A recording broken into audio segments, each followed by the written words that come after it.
Hi friends, welcome to village వంటకాలు. Friends, సరికొత్త రెసిపీతో మీ ముందుకు వచ్చాను. ఇవాల్టి సింపుల్ అండ్ టేస్టీ రెసిపీ వచ్చేసి టమాటో కర్రీ. ఇంట్లో ఏవి కూరగాయలు లేనప్పుడు, ఓన్లీ టమాటో ఉన్నప్పుడు ఆలస్యం చేయకుండా ఇలా కర్రీ చేసుకోండి ఫ్రెండ్స్. చాలా సింపుల్గా అయిపోతుంది, నోటికి చాలా రుచిగా ఉంటుందండి. అప్పుడప్పుడు మనకు జలుబు జ్వరం లాంటివి వచ్చినప్పుడు నోటికి ఏవి తినాలనిపించదు. అలాంటప్పుడు చిటికలో అయిపోయే ఈ టమాటా కర్రీని ఇలా కనుక చేసినట్లయితే ఒక 4 ముద్దలు ఎక్కువగానే తినేస్తారు.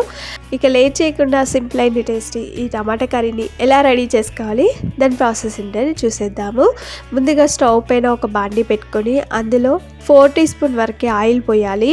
ఆయిల్ వేడైన తర్వాత 1 టీ స్పూన్ వరకు పచ్చి మినపప్పు వేసుకోండి. మినపగుండ్లు అయినా కూడా వేసుకోవచ్చు. తర్వాత 1/2 టీ స్పూన్ వరకు ఆవాలు, 1/2 టీ స్పూన్ వరకు జీలకర్ర వేయాలి.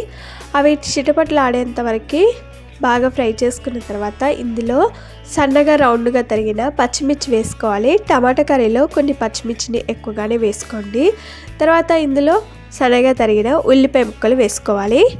ఇప్పుడు ఈ ఉల్లిపాయలు పచ్చిమిర్చి పచ్చివాసన పోయేంత వరకు బాగా ఫ్రై చేసుకోవాలి. ఉల్లిపాయలు ఇలా లైట్గా కలర్ మారి పచ్చివాసన పోయిన తర్వాత ఇందులో ఒక రెమ్మ వరకు కరివేపాకు వేసుకోండి. ఇప్పుడు ఈ ఉల్లిపాయలు కరివేపాకు పచ్చివాసన పోయేంత వరకు బాగా ఫ్రై చేసుకోవాలి. కరివేపాకు కొంచెం ఆయిల్లో వేగిన తర్వాత ఇందులో ఒక 1/2 టీ స్పూన్ వరకు అల్లం వెల్లుల్లి పేస్ట్ వేసుకోండి.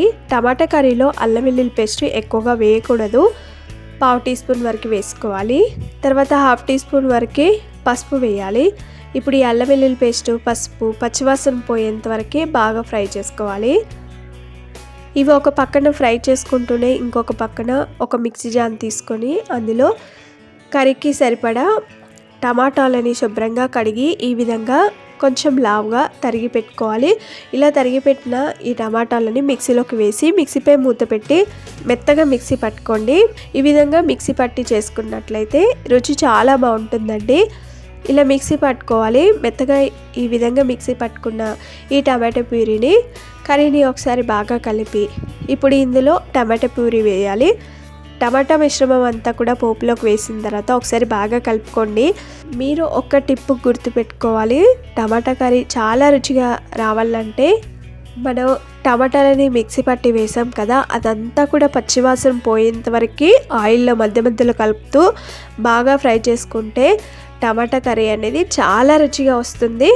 మధ్య మధ్యలో కలుపుతూ మనకు ఆయిల్ సపరేట్ అయ్యేంత వరకు ఈ టమాటాలని బాగా ఫ్రై చేసుకోవాలి. కొంచెం ఉడికి ఆయిల్ సపరేట్ అయిన తర్వాత ఇందులో కారం వేసుకోవాలి. కారం 1 స్పూన్ వరకు వేసుకోండి.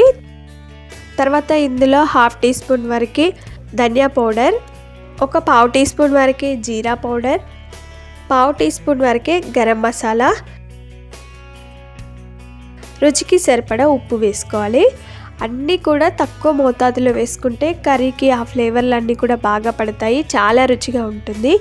ఒకసారి బాగా కలుపుకోవాలి. బాగా కలుపుకొని కారం మగ్గేంత వరకు ఉడికించుకోవాలి. బాండీపై మూత పెట్టి మధ్య మధ్యలో కలుపుతూ ఉడికించుకున్నట్లయితే కారాలన్నీ కూడా బాగా మగ్గిపోతాయి. కొద్దిసేపు అయిన తర్వాత మూత తీసి మరలా ఒకసారి బాగా కలుపుకోండి. చూడండి, మనకి ఇలా ఆయిల్ కూడా సపరేట్ అవుతుంది. కారం ఇలా మగ్గిన తర్వాత ఇందులో కొన్ని వాటర్ పోయాలి.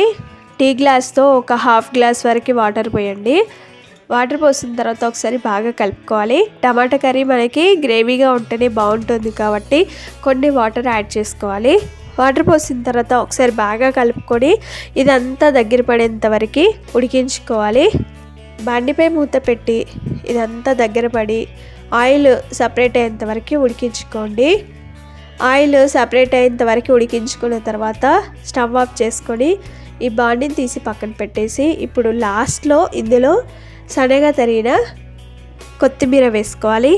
కొత్తిమీర వేసిన తర్వాత ఒకసారి బాగా కలుపుకొని ఈ కర్రీని అంతా కూడా ఒక సర్వింగ్ బౌల్లోకి తీసుకొని కొత్తిమీరతో గార్నిష్ చేసుకొని సర్వ్ చేసుకుంటే అంతేనండి. సింపుల్ అయిన టేస్టీ, నోటికి ఎంతో రుచిగా కమ్మగా ఉండే, కారం కారంగా పుల్ల పుల్లగా ఉండే టమాటో కర్రీ అయితే రెడీ అయిపోయింది. చూడడానికి ఎంత కలర్ఫుల్గా వచ్చిందో చూసారు కదా ఫ్రెండ్స్. రుచి కూడా చాలా బాగుంటుంది, చేసుకోవడం కూడా చాలా సులువు. ఇలా కనుక చేసి పెట్టినట్లయితే 4 ముద్దలు ఎక్కువగానే తినేస్తామండి, చాలా బాగుంటుంది. ఇది చపాతీ పుల్కా అన్నంలోకి అయితే అదిరిపోతుంది. ఈ కర్రీని అస్సలు మిస్ చేయకండి, మీకు కూడా పర్ఫెక్ట్గా వస్తుంది. మరి తప్పక ట్రై చేస్తారు కదా. మరిన్ని ఇలాంటి ఎన్నో వెరైటీ రెసిపీస్ కోసం మా ఛానల్ని సబ్స్క్రైబ్ చేసుకోండి. మీకు ఈ వీడియో నచ్చినట్లయితే లైక్ చేయండి, ఫ్రెండ్స్కి కానీ రిలేటివ్స్ కానీ షేర్ చేయండి. మీరు ఈ కర్రీని తప్పక ట్రై చేసి మీకు ఎలా వచ్చింది, టేస్ట్ ఎలా ఉందనేది కామెంట్ చేయండి. Thanks for watching. Bye bye.